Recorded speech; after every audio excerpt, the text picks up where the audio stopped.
ਇਹ ਮਹਿਲਾ ਸ਼ਕਤੀ ਹੈ ਤੇ ਖਾਸ ਤੌਰ ਤੇ ਜੇ ਗੱਲ ਕੀਤੀ ਜਾਵੇ ਜਦੋਂ ਤੁਹਾਡੀਆਂ ਗੇਮਸ ਚੱਲਦੀਆਂ ਸੀਗੀਆਂ ਸਾਡੇ ਜਿਹੜੇ ਕਹਿ ਸਕਦੇ ਹਾਂ ਜਿਹੜੇ ਸਾਡੇ ਨਿਊਜ਼ ਰੂਮ ਨੇ ਨਾ ਉਹਦੇ ਵਿੱਚ ਸਾਨੂੰ ਵੀ ਇੰਨੀ ਐਕਸਾਈਟਮੈਂਟ ਹੁੰਦੀ ਸੀ ਅਸੀਂ ਵੀ ਟੀਵੀ ਲਗਾ ਕੇ ਬੈਠੇ ਰਹਿੰਦੇ ਸੀਗੇ ਸ਼ਾਇਦ ਉਦੋਂ ਅਸੀਂ ਖਬਰਾਂ ਵੱਲ ਘੱਟ ਧਿਆਨ ਹੁੰਦਾ ਸੀ ਇਹ ਚੱਲ ਰਿਹਾ ਸੀਗਾ ਕਿ ਤੁਸੀਂ ਕਿਵੇਂ ਪਲੇ ਕਰ ਰਹੇ ਹੋ ਤੇ ਅਸੀਂ ਇੱਥੋਂ ਤੁਹਾਨੂੰ ਚੇਅਰ ਕਰ ਰਹੇ ਸੀਗੇ बहुत बहुत स्वागत है गुरजीत साडे नाल ने रीना खोखर साडे नाल ही मोनिका मलिक ने ते अंजुम मोदगिल साडे नाल ने गुरजीत थोड़े तो शुरुआत करते हैं किवें दा रहा एक्सपीरियंस सब तो पहला तो दसो बहुत अच्छा एक्सपीरियंस था और फर्स्ट था मेरा तो लेकिन जो एक्सपीरियंस था बहुत अच्छा था अच्छा मैनू पता चलिया कि गेम तो पहला तुसी थोड़े विच कई जाने कोविड पॉजिटिव हो गए सीगे तो उस वेले किस तरह का माहौल एक बार बन गया सी गुरजीत काफ़ी जाने थे पॉजिटिव लेकिन सब लोग काफ़ी स्ट्रॉन्ग थे पूरे एक साथ हम लोगों ने मिलजुल के काम किया उस चीज़ पे भी तो वापस जो हम लोग ग्राउंड पे उतरे हैं सो सिर्फ वही था कि हम लोग एक डिसिप्लिन में थे और सब लोग का जो बॉन्डिंग था वो बहुत अच्छा था रीना एक वड्डी जिम्मेदारी इस बार सीगी मोढियां ते ਤੁਹਾਨੂੰ ਲੱਗਦਾ ਸੀ ਵੀ ਇਸ ਲੈਵਲ ਤੱਕ ਜਾ ਸਕਾਂਗੇ ਕਿਉਂਕਿ ਹਿਸਟਰੀ ਤੁਸੀਂ ਜਿਹੜੀ ਹੈ ਉਹ ਬਣਾਈ ਹੈ ਉਹ ਕਾਇਮ कह सकते हैं कितनी है ऑफ कोर्स हाँ जी हमने एटलीस्ट ये सोचा हुआ था कि एटलीस्ट हमें क्वार्टर फाइनल तो जाना ही है बिकॉज हमारा एक टारगेट था एंड जिस तरीके से हमने लास्ट ईयर भी तैयारी की एंड जैसे कि कोरोना की वजह से एक 1 ईयर पोस्टपोन हो गया तो उस चीज़ में भी किसी ने मीन्स एक ना कॉन्फिडेंस ब्रेकडाउन नहीं हुआ कि 1 ईयर बहुत टाइम होता है उसमें एक माइंडसेट रेडी करना पड़ता है कि अभी ओलंपिक्स आ रहे हैं एंड फिर 1 ईयर का जो एक आपके बाद ब्रेक मिल जाता है बट उसमें हमने सोचा कि 1 ईयर मिला है जो थोड़ी बहुत तैयारी अगर कहीं रह जाती है बिकॉज तैयारियाँ कभी पूरी नहीं होती हॉकी में तो हमने उसको एक पॉजिटिव वे में लिया कि हाँ हमारी जो भी चीज़ें रह गई हम उस पर और काम करेंगे एंड ऑफकोर्स डेफिनेटली हमें था कि बहुत अच्छा रहा कि हम लोग सेमी में पहुँचे हमने ऑफ कोर्स ये ज़रूर सोच के चले थे कि हमने अपना बेस्ट परफॉर्मेंस करना है बिल्कुल इतिहास रचिया मैं ये ज़रूर कहूँगी नाल ही मोनिका मलिक दे बारे असीं इसलिए ज़्यादा जानते क्योंकि चंडीगढ़ दे रहन वाले ने ते कवरेज कर रहे सी जदों ये खेल रहे सी इन्हां दे फादर लगातार मंदिर च बैठे रहे ते कोई ना कोई उन्हां नूं लग रहा सीगा कि चमत्कार होवेगा क्योंकि अपने देश दे विच ज़रूर ਇਹ ਮੰਨਿਆ ਜਾਂਦਾ ਹੈ ਕਿ ਉਸ ਵੇਲੇ ਜੇ ਤੁਸੀਂ ਥੋੜਾ ਧਿਆਨ ਲਗਾਓ ਤਾਂ ਉਹਦਾ ਫਲ ਜ਼ਰੂਰ ਕਿਤੇ ਨਾ ਕਿਤੇ ਮਿਲਦਾ ਹੈ ਮੋਨਿਕਾ ਜੇ ਗੱਲ ਕੀਤੀ ਜਾਵੇ ਸਟ੍ਰੈਸ ਤਾਂ ਬਹੁਤ ਜ਼ਿਆਦਾ ਹੁੰਦਾ ਹੋਣਾ ਹੈ ਤੁਸੀਂ ਉਸ ਨੂੰ ਕਿਸ ਤਰ੍ਹਾਂ ਘੱਟ ਕਰਦੇ ਸੀਗੇ ਚਾਹੇ ਉਹ ਗੇਮ ਤੋਂ ਪਹਿਲਾਂ ਹੋਵੇ ਜਾਂ ਫਿਰ ਨੈਕਸਟ ਗੇਮ ਕਿਵੇਂ ਖੇਲਣੀ ਹੈ ਉਸ ਨੂੰ ਲੈ ਕੇ ਸਟ੍ਰੈਸ ਹੋਵੇ ਸਟ੍ਰੈਸ ਇਦਾਂ ਸੀ ਜਿੱਦਾਂ ਅਸੀਂ ਪਹਿਲੇ 3 ਮੈਚ ਹਾਰੇ ਹੈ ਨਾ ਉਹ ਤੋਂ ਬਾਅਦ ਐਜ਼ ਅ ਸੀਨੀਅਰ ਪਲੇਅਰ ਇੱਕ ਰਿਸਪੌਂਸਿਬਿਲਿਟੀ ਹੋਰ ਵੱਧ ਜਾਂਦੀ ਹੈ ਤੁਹਾਡੀ ਹੈ ਨਾ ਕਿ ਐਜ਼ ਅ ਜੂਨੀਅਰ ਪਲੇਅਰਸ ਨੂੰ ਹੋਰ ਉੱਪਰ ਲੈ ਕੇ ਆਉਣਾ ਉਹਨਾਂ ਦਾ ਹੌਸਲਾ ਥੱਲੇ ਜਾ ਚੁੱਕਿਆ ਕਿ ਅਸੀਂ ਹਾਰ ਗਏ ਆਲਮੋਸਟ ਹੈ ਨਾ ਫਿਰ ਵੀ ਸਾਡਾ 4th ਮੈਚ ਸੀਗਾ ਆਇਰਲੈਂਡ ਨਾਲ ਅਤੇ ਫਿਰ ਅਸੀਂ ਇੱਕ ਮੂਵੀ ਵੀ ਦੇਖੀ ਉੱਥੇ ਮੋਟੀਵੇਸ਼ਨ ਲਈ ਅਤੇ ਉਹ ਬੜਾ ਕੰਮ ਕੀਤਾ ਉੱਥੇ ਉਸ ਮੂਵੀ ਨੇ ਸਾਡੀ ਟੀਮ 'ਤੇ ਅਤੇ ਉਹ ਚੀਜ਼ ਸਾਨੂੰ ਉੱਥੋਂ ਕੱਢ ਕੇ ਲੈ ਕੇ ਆਈ ਬਾਹਰ ਕਿ ਅਸੀਂ ਨੈਕਸਟ ਮੈਚ ਜਿੱਤਾਂਗੇ ਤਾਂ ਵੀ ਅਸੀਂ ਟੂਰਨਾਮੈਂਟ 'ਚ ਹਾਂ ਅਤੇ ਉਹ ਵੀ ਸਾਡਾ ਇੱਕ ਟਰਨਿੰਗ ਪੁਆਇੰਟ ਸੀਗਾ ਆਇਰਲੈਂਡ ਨਾਲ ਅਸੀਂ ਜਦੋਂ ਜਿੱਤੇ ਹਾਂ ਫਿਰ ਉਹ ਟਰਨਿੰਗ ਪੁਆਇੰਟ ਬਣਿਆ ਉੱਥੋਂ ਸਾਡੀ ਜੋ ਜਰਨੀ ਸੀ ਸ਼ੁਰੂ ਹੋਈ ਅਤੇ ਅਸੀਂ ਦੁਬਾਰਾ ਕਮ ਬੈਕ ਕੀਤਾ ਵਿਚ ਇਜ਼ ਅ ਗ੍ਰੇਟ ਥਿੰਗ ਬਿਲਕੁਲ ਸਾਡੇ ਨਾਲ ਜਿਹੜੇ ਨੇ ਸਾਡੇ ਵਿੱਚ ਫਾਰਮਰ ਓਲੰਪੀਅਨਸ ਵੀ ਪਹੁੰਚ ਗਏ ਨੇ ਤੇ ਜਿਹੜੇ ਹਾਕੀ ਟੀਮ ਦੇ ਪਲੇਅਰਸ ਨੇ ਉਹ ਵੀ ਪਹੁੰਚ ਗਏ ਨੇ ਮੈਨ ਹਾਕੀ ਟੀਮ ਦੇ ਤੇ ਯਾਦ ਹੋਏਗਾ ਜਦੋਂ ਇਹਨਾਂ ਦਾ ਮੈਚ ਹੋ ਰਿਹਾ ਸੀ ਤੇ ਤੁਸੀਂ ਚੇਅਰ ਅਪ ਕਰਨ ਲਈ ਪਹੁੰਚੇ ਸੀਗੇ ਅੱਜ ਤੁਸੀਂ ਪੈਨਲ ਤੇ ਬੈਠੇ ਹੋ ਤੇ ਉਹ ਇੱਥੇ ਜ਼ਰੂਰ ਪਹੁੰਚੇ ਨੇ ਬਹੁਤ ਬਹੁਤ ਸਵਾਗਤ ਹੈ ਤੁਹਾਡਾ ਸਾਰਿਆਂ ਦਾ इस नाल ही अंजुम मोदगिल नाल गल करते हैं क्योंकि जो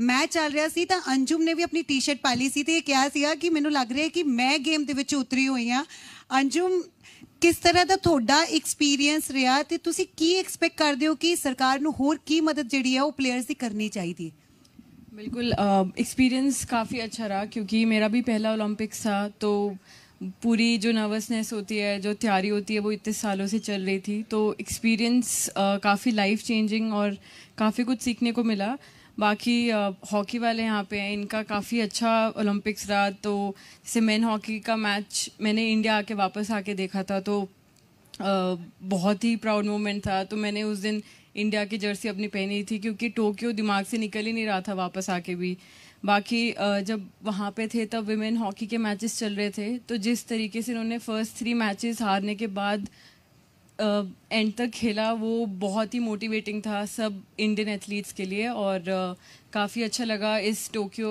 कंटिजेंट का पार्ट रह के। ਬਿਲਕੁਲ ਗੁਰਜੀਤ, ਜੇ ਗੱਲ ਕੀਤੀ ਜਾਵੇ ਦਿਲ ਦਾ ਮਾਮਲਾ, ਇਹ ਕੀ ਰਾਜ਼ ਹੈ ਇਹਦੇ ਪਿੱਛੇ? ਪਤਾ ਚੱਲਦਾ ਹੈ ਕਿ ਤੁਸੀਂ ਖੁਦ ਨੂੰ ਸਾਰਿਆਂ ਨੇ ਰਿਲੈਕਸ ਕਰਨ ਲਈ ਇਹ ਗਾਣਾ ਜ਼ਰੂਰ ਸੁਣਦੇ ਸੀਗੇ, ਕੀ ਇਹਦੇ ਪਿੱਛੇ ਰਾਜ਼ ਹੈ? ਕੁਛ ਨਹੀਂ, ਸਿਰਫ ਇੱਕ ਮੋਟੀਵੇਸ਼ਨ ਮਿਲਦਾ ਸੀਗਾ ਮੈਚ ਤੋਂ ਪਹਿਲਾਂ, ਉਹਨਾਂ ਦੇ ਚਿਹਰੇ ਤੇ ਸਮਾਈਲ ਵੀ ਆ ਗਈ ਕਿਉਂਕਿ ਕੁਛ ਨਾ ਕੁਛ ਮਾਈਂਡ ਨੂੰ ਫ੍ਰੀ ਰੱਖਣਾ ਹੁੰਦਾ ਮੈਚ ਤੋਂ ਪਹਿਲਾਂ, ਸਿਰਫ ਇਸ ਕਰਕੇ ਉਹ ਗਾਣਾ ਸੁਣਦੇ ਸੀਗੇ। ਹੋਰ ਕਿਹੜੇ ਕਿਹੜੇ ਗਾਣੇ ਤੁਸੀਂ ਸੁਣਦੇ ਸੀ ਉਸ ਵੇਲੇ?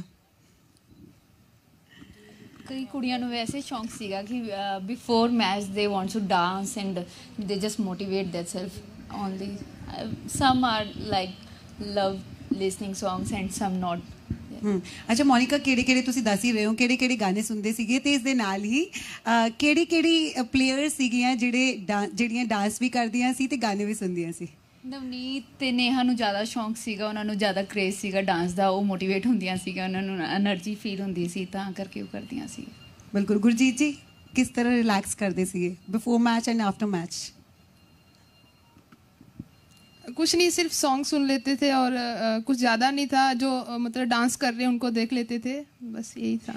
अच्छा रीना, फिजिकल स्ट्रेंथ की गल की जाए, दूसरी ਜਿਹੜੀ ਦੇਸ਼ਾਂ ਦੀਆਂ ਪਲੇਅਰਸ ਸੀਗੀਆਂ, ਦੂਸਰੀ ਟੀਮ ਸੀਗੀਆਂ ਜਿਹੜੀਆਂ, ਉਹ ਪਲੇਅਰਸ ਵੀ ਕਾਫੀ ਅਸੀਂ ਜਿਵੇਂ ਪੰਜਾਬ 'ਚ ਕਹਿੰਦੇ ਆ ਕਿ ਬੜੀਆਂ ਹੱਟੀਆਂ ਕੱਟੀਆਂ ਤੇ ਕਹਿ ਸਕਦੇ ਹਾਂ ਕਿ ਬਹੁਤ ਮਜ਼ਬੂਤ ਨਜ਼ਰ ਆਉਂਦੀਆਂ ਹੈ ਨਾ। ਫਿਜ਼ੀਕਲ ਸਟਰੈਂਥ ਜਿਹੜੀ ਉਹਨਾਂ ਦੀ ਬੜੀ ਸਹੀ ਲੱਗਦੀ ਹੈ। ਤੁਸੀਂ ਸਾਰੇ ਕਿਵੇਂ ਮੇਨਟੇਨ ਰੱਖਦੇ ਸੀ ਖੁਦ ਨੂੰ, ਤੇ ਨਾਲ ਹੀ ਫਿਜ਼ੀਕਲ ਸਟਰੈਂਥ ਦੀ ਗੱਲ ਕੀਤੀ ਜਾਵੇ ਕਿਵੇਂ ਉਸ ਨੂੰ ਬੂਸਟ ਕਰਦੇ ਸੀ, ਕਿਵੇਂ ਮੇਨटेन ਕਰਦੇ ਸੀ?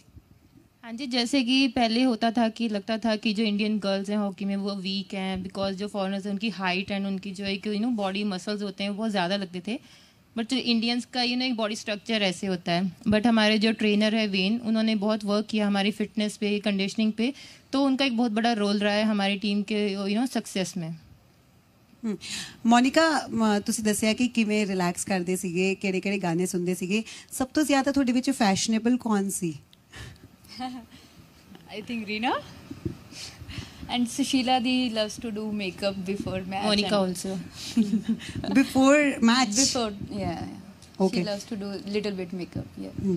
ਅੱਛਾ ਅੰਜੁਮ, ਕਿਵੇਂ ਤੁਹਾਡਾ, ਜੇ ਅਸੀਂ ਗੱਲ ਕਰੀਏ ਡਿਫਰੈਂਸ਼ੀਏਟ, ਕਿਉਂਕਿ ਇੱਕ ਟੀਮ ਹੈ, ਉਹਨਾਂ ਦਾ ਇੱਕ ਦੂਜੇ ਨਾਲ ਸਾਥ ਰਹਿੰਦਾ ਹੈ, ਤੁਸੀਂ ਸ਼ੂਟਰ ਹੋ, ਇਕੱਲੇ ਜਾਣਾ ਉੱਥੇ ਜਾ ਕੇ ਇਕੱਲੇ ਪਰਫਾਰਮ ਕਰਨਾ, ਕਿੰਨਾ ਫਰਕ ਹੁੰਦਾ ਹੈ ਇਹਦੇ ਵਿੱਚ? काफ़ी अलग होता है, क्योंकि पहली बार ही ऐसे जैसे ओलंपिक्स में जैसे सारे एथलीट्स इकट्ठे होते हैं, तो एक्सपीरियंस हुआ है कि एक टीम इवेंट का कैसे होता है। जैसे हम देखते थे सारी जितने भी टीम थी इंडिया की, सब इकट्ठे जा रहे हैं, इकट्ठे वर्कआउट हो रहा है, सब इकट्ठे खाना खा रहे हैं। बट शूटिंग का क्या इंडिविजुअल स्पोर्ट है, सबका अलग अलग इवेंट्स अलग अलग दिन पे हैं, फिर भी हम लेन पे अलग होते थे, बट कोशिश करते थे कि एटलीस्ट सारे खाना इकट्ठे खाएं। माइंडसेट बहुत अलग होता है, बट टीम स्पिरिट देख के काफ़ी मोटिवेशन मिली हमें शूटर्स को कि हम भी इकट्ठे बैठे, इकट्ठे टाइम स्पेंड करें, और काफ़ी चीज़ें हैं जो एज ए टीम स्ट्रांगली इकट्ठे खड़े रहें और एक दूसरे के साथ और इंजॉय करें हमारी जर्नी जो थी उसको। गुरजीत, एक टीम लेके चलनी कितना औखा काम होता है?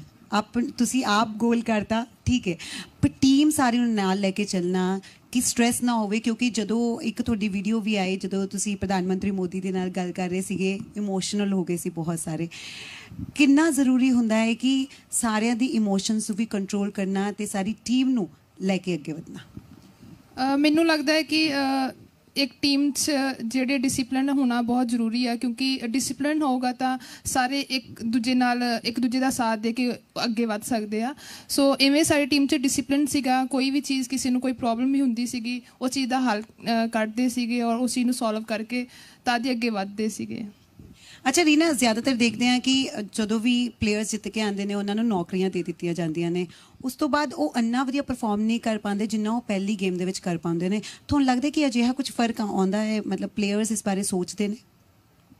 आई डोंट थिंक सो कि जो परफॉर्म कर रहे होते हैं उस टाइम कोई प्लेयर के दिमाग में कि बाहर की कोई चीज़ आती है कि परफॉर्मेंस कैसे, मीन्स हमारी परफॉर्मेंस से हमें क्या मिलेगा, क्या अवार्ड्स मिलेंगे। प्लेयर्स का उस टाइम जो फोकस होता है सिर्फ अपना कि बेस्ट परफॉर्म करें, और उन्होंने इतने साल की जो मेहनत की है वो एटलीस्ट दिखे कि उन्होंने क्या किया है। तो मुझे नहीं लगता ये चीज़ों के बारे में सोचते हैं, बाद में भी सोचते होंगे। ਅੱਛਾ ਮੋਨਿਕਾ, ਜ਼ਿਆਦਾਤਰ ਪੰਜਾਬ ਦੇ ਪਲੇਅਰ ਸੀਗੇ, ਚੰਡੀਗੜ੍ਹ ਦੇ ਸੀਗੇ, ਹਰਿਆਣਾ ਦੇ, ਕਿਹੜੀ ਲੈਂਗੁਏਜ 'ਚ ਤੁਸੀਂ ਜ਼ਿਆਦਾਤਰ ਆਪਸ 'ਚ ਗੱਲਬਾਤ ਕਰਦੇ ਸੀਗੇ? ਮਤਲਬ ਹੁੰਦਾ ਨਾ ਕਿ ਇੱਕ ਜਦੋਂ ਤੁਸੀਂ ਗੇਮ ਤੇ ਉਤਰਦੇ ਹੋ ਤਾਂ ਇੱਕ ਆਪਣੀ ਲੈਂਗੁਏਜ ਜ਼ਰੂਰ ਤੁਹਾਡੇ ਦਿਮਾਗ 'ਚ ਰਹਿੰਦੀ ਹੈ, ਦਿਲ 'ਚ ਰਹਿੰਦੀ ਹੈ, ਤਾਂ ਜ਼ਿਆਦਾਤਰ ਕਿਸ ਭਾਸ਼ਾ ਦਾ ਇਸਤੇਮਾਲ ਕਰਦੇ ਸੀ ਉੱਥੇ? ਅਸੀਂ ਪ੍ਰੈਫਰ ਕਰਦੇ ਸੀ ਕਿ ਹਿੰਦੀ ਜ਼ਿਆਦਾ ਤੋਂ ਜ਼ਿਆਦਾ ਯੂਜ਼ ਹੋਵੇ, ਬਟ ਲਾਈਕ ਗੁਰਜੀਤ ਨੂੰ ਪ੍ਰੋਬਲਮ ਆ ਜਾਂਦੀ ਹੈ ਹਿੰਦੀ ਬੋਲਣ 'ਚ ਨਾ, ਤੇ ਇਹ ਜ਼ਿਆਦਾਤਰ ਪੰਜਾਬੀ ਯੂਜ਼ ਕਰਦੀ ਹੈ, ਬਟ ਬੇਸਿਕਲੀ ਹਮ ਹਿੰਦੀ ਜ਼ਿਆਦਾ ਯੂਜ਼ ਕਰਦੇ थे। ਵੈਸੇ ਸਾਰੇ ਪੰਜਾਬੀਆਂ ਨੂੰ ਬੜੀ ਦਿੱਕਤ ਆਉਂਦੀ ਹੈ ਹਿੰਦੀ ਇਹਨੂੰ ਜ਼ਿਆਦਾ ਹੀ ਆ ਜਾਂਦੀ ਹੈ ਗੁਰਜੀਤ ਨੂੰ। ਗੁਰਜੀਤ ਜੀ, ਹੋਰ ਕੀ ਤਜਰਬੇ ਰਹੇ? ਮਤਲਬ ਤੁਹਾਨੂੰ ਲੱਗਦਾ ਹੈ ਕਿ ਉੱਥੇ ਇੱਕ ਦੂਸਰੇ ਦੀ ਟੰਗ ਵੀ ਜ਼ਰੂਰ ਖਿੱਚਦੇ ਰਹੇ ਅਲੱਗ-ਅਲੱਗ ਗੱਲਾਂ ਨੂੰ ਲੈ ਕੇ? ਇਹਦੀ ਜ਼ਿਆਦਾ ਹੀ ਹੁੰਦੀ है, इसी की होती है ज़्यादा। मेरे को लगता है कि ऐसी छोटी छोटी चीज़ें करते रहते हैं तो टीम में वो माहौल बना रहता है, क्योंकि सारा टाइम स्ट्रेस में रहते हैं, तो कहीं ना कहीं प्रेशर रिलीज करने के लिए कुछ ना कुछ छोटा करना पड़ता है। बिल्कुल, देखो उन्होंने हिंदी बोलकर दिखा दी है ना, ये बड़ा इंटरेस्टिंग इसलिए चल रहा है क्योंकि देखो वो हिंदी बोल के दिखा रहे हैं कि मैनू आती है ना। होर की कुछ करते सी तुसी उत्थे? कोई तजुर्बा तुसी शेयर करना चाहते हो? रीना, मोनिका, अंजुम?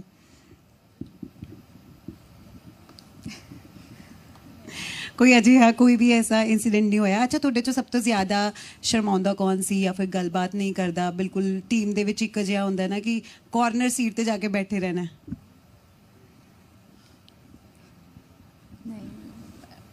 अच्छा चलो, अगे की तैयारियां ने गुरजीत, क्योंकि हले तो यह सफ़र बहुत लंबा जाना है, की कुछ तैयारियां कर रहे हो?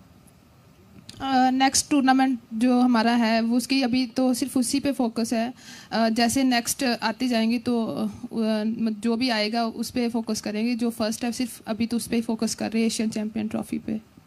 अच्छा अंजुम, जे गल की जाए, क्योंकि तुसी चंडीगढ़ तो, पर कदे तुसी हरियाणा तो खेलना पैंदा थानू, कदे पंजाब तो जाना पैंदा है एज अ शूटर, की कारण थानू लगता है, ते तुसी की सरकार तो मांग करना चाहोगे, की चंडीगढ़ प्रशासन तो तुसी मांग करना चाहोगे?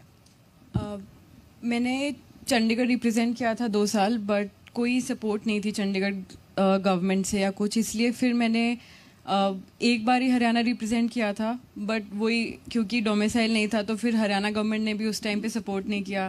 टीम के लिए सिलेक्ट कर लिया, खिलवा लिया मैच, बाद में मना कर दिया कि कोई सपोर्ट नहीं मिलेगा।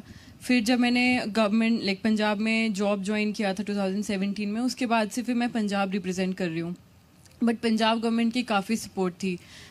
तो ऐसा नहीं था कि सिलेक्शन के टाइम सिलेक्ट कर रहे बट देन बाद में नहीं कर रहे, बट जॉब की वजह से पंजाब गवर्नमेंट की काफ़ी सपोर्ट थी, इसलिए फिर वो 1-2 स्टेट चेंज करनी पड़ी। बट आई फील कि चंडीगढ़ के एथलीट्स को काफ़ी इश्यूज आते हैं, और being UT and a good state, उसमें थोड़ा बहुत इंफ्रास्ट्रक्चर जैसे एटलीस्ट शूटिंग रेंज नहीं है, इसलिए हमें ट्रैवल करना पड़ता है दिल्ली या पुणे ट्रेनिंग के लिए। सो कुछ इश्यूज हैं चंडीगढ़ के एथलीट होने के लिए, इसलिए हमें फिर या तो कईयों को पंजाब या हरियाणा रिप्रेजेंट करना पड़ता है। बिल्कुल, मोनिका दी भी गल की जाए, चंडीगढ़ दे ने, हालांकि हरियाणा तो बिलोंग करते हो तुसी, ਤੁਹਾਨੂੰ ਵੀ ਲੱਗਦਾ ਹੈ कि ਅਜਿਹੀਆਂ ਜਿਹੜੀਆਂ ਖਾਮੀਆਂ ਨੇ ਉਹ ਤੁਹਾਨੂੰ ਵੀ फेस करनियां पैंदियां ने? डेफिनेटली 2014 में मेरा मेडल आया था एशियन गेम्स में, बट मैं तब हरियाणा रिप्रेजेंट कर रही थी। बिफोर दैट कि हमें कोई यहाँ से, चलो एक एकेडमी में तो हम रहे हैं, वहाँ पे बेस्ट फैसिलिटीज़ थी, बट आफ्टर दैट कोई रिवॉर्ड्स वगैरह या ऑनर हमें कभी किया नहीं गया बाय चंडीगढ़। तो ये एक है कि कमी है चंडीगढ़ डिपार्टमेंट में कि प्लेयर्स को फिर कोई फाइनेंशियली भी कोई हेल्प नहीं करता, तो वो सोचते हैं कि हम कहीं और चले जाएं। जैसे इन्होंने बोला मैं पंजाब चली गई, उन्होंने हेल्प की, which is good for the players and for example me also. चलो मैं बेसिकली हरियाणा से बिलोंग करती हूँ, इसलिए मुझे कोई प्रॉब्लम नहीं आई कि डोमिसाइल मांगते हैं और वहाँ पे डॉक्यूमेंट्स रिक्वायरमेंट होती है। तो ये चीज़ें हैं, यहाँ चंडीगढ़ को प्लेयर्स को सपोर्ट करना चाहिए फाइनेंशियली भी, तभी प्लेयर उनकी तरफ से खेलेंगे और ऊपर आएंगे। बिल्कुल।